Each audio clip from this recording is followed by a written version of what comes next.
ओम नमो नारायणाय। आज की वीडियो में मैं आपको बताने वाली हूँ सावन महीने के कृष्ण पक्ष में पड़ने वाली एकादशी के बारे में। कब से लेकर कब तक एकादशी की तिथि रहने वाली है, व्रत खोलने का शुभ मुहूर्त क्या रहेगा, व्रत के दिन क्या खाना चाहिए और क्या नहीं खाना चाहिए, तुलसी दल कब तोड़ने चाहिए और एकादशी के व्रत में जो दान दिया जाता है उसे आप एकादशी के दिन करें या फिर द्वादशी तिथि के दिन ही करें। तो आइए जानते हैं। इस बार 2025 में सावन महीने के कृष्ण पक्ष में पड़ने वाली एकादशी का व्रत 21 जुलाई दिन सोमवार को किया जाएगा और इसे कामिका एकादशी के नाम से जाना जाता है।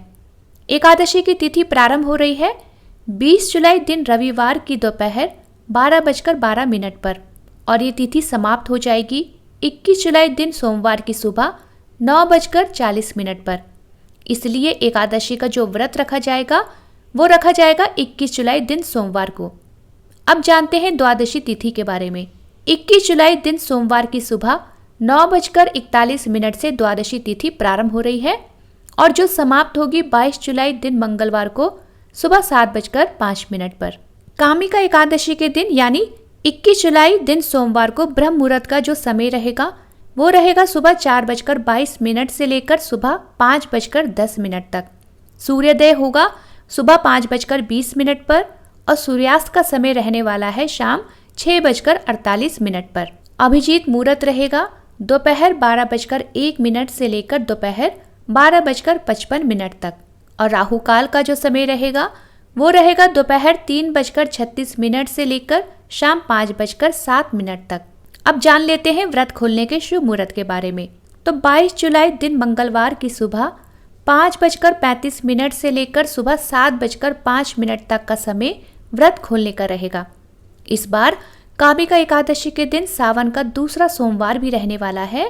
तो अगर आप भगवान विष्णु के साथ साथ भोलेनाथ का आशीर्वाद भी पाना चाहते हैं तो आप एकादशी के दिन भोलेनाथ की पूजा भी अवश्य करें। एकादशी का व्रत रखने से या पूजा करने से कहते हैं कि मनुष्य के हर तरह के पाप नष्ट हो जाते हैं। इसके साथ ही जीवन में सुख ही सुख मिलते हैं। एकादशी के दिन किया गया दान और स्नान कहते हैं कई गुना फल की प्राप्ति करा सकता है। एकादशी के दिन भगवान विष्णु की पूजा में आप उन्हें पीले रंग के फल, फूल, पंचामृत और तुलसी दल भी अर्पित करें। अगर आपके पास भगवान विष्णु की प्रतिमा या तस्वीर नहीं है तो आप ऐसे में कृष्ण भगवान की पूजा भी कर सकते हैं। एकादशी का व्रत करने वाले लोगों को दशमी तिथि के दिन से ही कुछ नियमों का पालन करना चाहिए, जैसे कि दशमी तिथि को शुद्ध शाकाहारी भोजन का प्रयोग करना चाहिए। कुछ दालें ऐसी होती हैं जिनका प्रयोग आपको दशमी तिथि के दिन नहीं करना चाहिए, जैसे कि मूंग, मसूर, चना और उड़द की दाल। एकादशी के दिन तुलसी के पत्ते या किसी भी तरह की फूल पत्ती नहीं तोड़ी जाती है। इसके लिए आप दशमी तिथि को सूर्यास्त से पहले पहले तुलसी दल तोड़कर रख लीजिए, जिनका भोग आपको एकादशी के दिन और द्वादशी वाले दिन भगवान विष्णु को लगाना होता है। इसके साथ ही आपको ध्यान रखना है कि तुलसी पत्र को हमेशा चप्पल जूते उतार कर ही तोड़ना चाहिए। कभी भी पैरों में चप्पल जूते पहनकर तुलसी पत्र नहीं तोड़ने चाहिए। एकादशी के दिन आप ब्रह्म मुहूर्त में उठकर स्नान कर लीजिए, साफ स्वच्छ पीले रंग के वस्त्र पहन लीजिए और इसके साथ ही आप सूर्य देवता को जल अर्पित कीजिए। जल अर्पित करने के साथ साथ आप अपने हाथ में जल या पुष्प लेकर एकादशी के व्रत का संकल्प जरूर लें। इसके बाद आप भगवान विष्णु की तस्वीर या फिर प्रतिमा की पूजा की तैयारी प्रारंभ करें। आज के दिन भगवान विष्णु को पीले रंग की वस्तुओं का भोग लगाना चाहिए, पीले रंग के फल फूल अर्पित करने चाहिए। इसके साथ ही आपको भगवान विष्णु के मंत्रों का जाप, विष्णु चालीसा का पाठ और अगर संभव हो तो विष्णु सहस्त्र का पाठ पूजा करते समय करना चाहिए। ध्यान रखना है कि एकादशी का व्रत रखने वाले लोगों को व्रत के दिन किसी भी तरह का झूठ, पाप या चोरी नहीं करनी चाहिए। अपना मन शांत रखते हुए आपको जितना हो सके भगवान विष्णु के मंत्रों का जाप करना चाहिए। संभव हो तो भगवान विष्णु के भजन कीर्तन भी आप कर सकते हैं।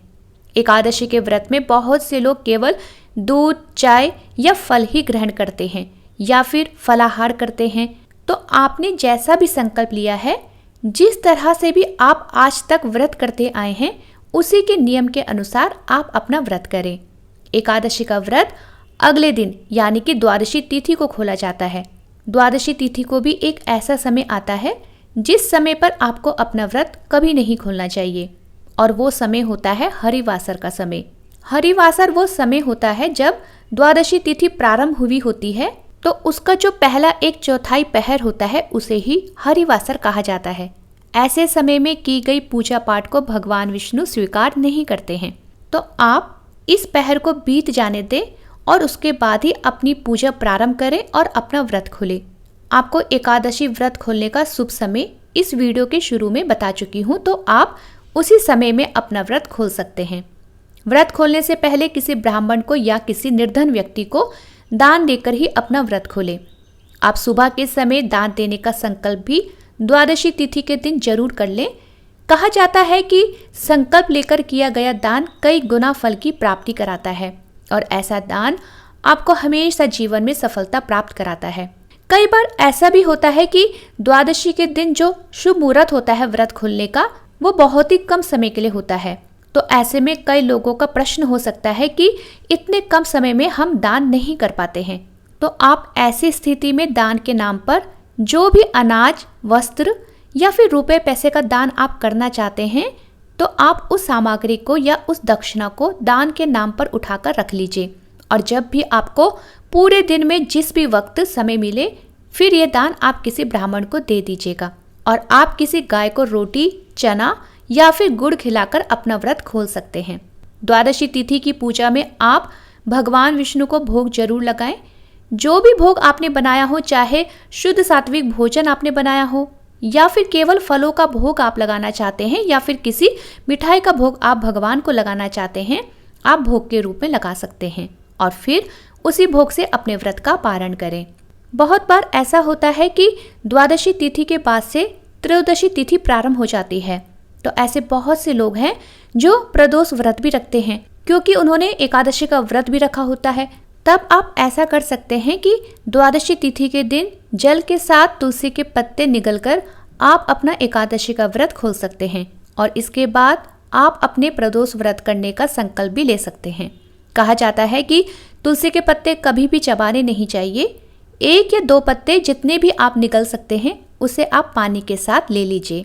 तो ये थी एकादशी व्रत से जुड़ी हुई जानकारी। उम्मीद करती हूँ आपको जानकारी पसंद आई होगी। वीडियो पसंद आई हो तो वीडियो को लाइक, शेयर और चैनल को सब्सक्राइब करना ना भूलिएगा।